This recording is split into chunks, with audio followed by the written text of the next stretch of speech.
এই যে মন্দিরটা আপনারা দেখছেন, এখানেই নাকি মা কালী নিজের মাথা খড়গ দিয়ে কেটে ফেলেছিলেন। ঝাড়খণ্ডের রাঁচি থেকে ৮০ কিলোমিটার দূরে রাজরাপ্পাতে অবস্থিত এই মন্দিরের নাম মা ছিন্নমস্তা মন্দির বা মা রাজরাপ্পা মন্দির।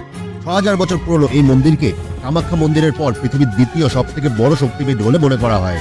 ১০ মহাবিদ্যার মধ্যে ষষ্ঠ মহাবিদ্যা মা ছিন্নমস্তার এই মন্দিরকে তন্ত্রবিদ্যার একটি বড় কেন্দ্র বলে মনে করা হয়।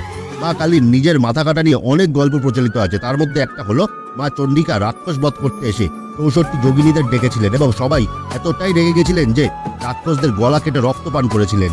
সব রাক্ষস মরে যাওয়ার পরও যখন যোগিনীদের রক্ত পিপাসা কমেনি, তখন মা নিজের মাথা কেটে রক্তপান করেছিলেন এবং যোগিনীদের নিজের রক্ত পান করিয়েছিলেন। মায়ের এই ছিন্নমস্তা রূপ খুবই পাওয়ারফুল বলে মনে করা হয়। তাই তন্ত্রবিদ্যার সকল সাধনা মায়ের এই রূপের সামনে সফল হয়ে যায়। মান্যতা আছে এই রূপের দর্শন করলে জীবনের যে কোনো আটকে থাকা কাজ সফল হয়ে যায় এবং আত্মবিশ্বাস অনেকটা বেড়ে যায়।